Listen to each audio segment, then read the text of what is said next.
As an immigration attorney, I get asked all the time, okay, I submitted my naturalization application, but now what?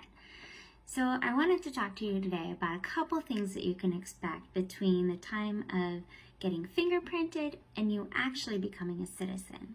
So first up, your interview. You may wonder, what do I need to do before my interview? And first, as you all know, you need to study for your test.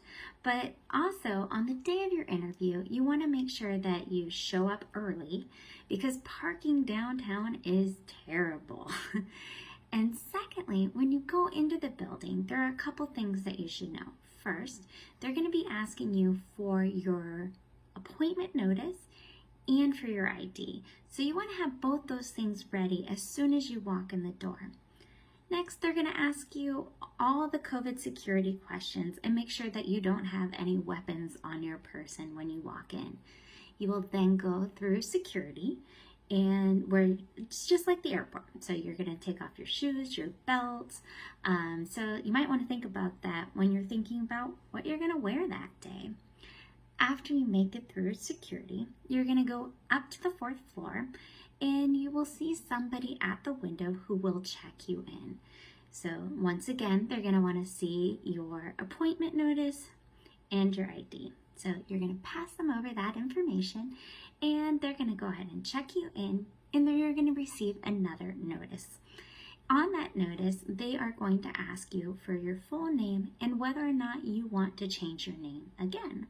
I know you already submitted that in your application, but lots of times people day of the interview have a change of heart or change their mind on whether or not they want to change their name. So you will fill out that application and then you wait. Sometimes at USCIS, you can wait 2 minutes or you can wait over an hour.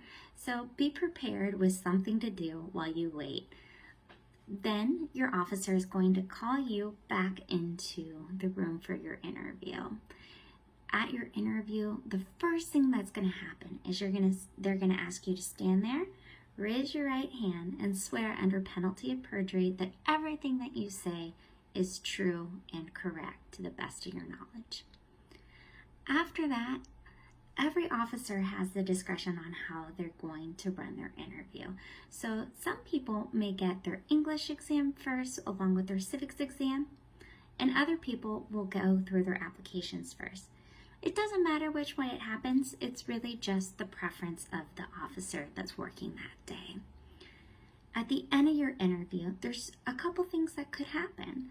Right now, because of COVID, some people are getting not only approved for citizenship that day, but they're becoming citizens that day. And what that means is you would be allowed to have your oath ceremony right after you have your interview. It's not available for everybody, and here are the circumstances where it's not available. If you're changing your name, you will have to come back on a different day. And if your appointment is later on in the day, and they don't have any more oath services that day. So those are the couple of things that might change whether or not you're able to have your ceremony that day. But if you're approved, otherwise, you can become a citizen that very day. And remember, if you have any questions or you want help on your application, Alliance San Diego is always here to help you. And we do represent people in the naturalization process.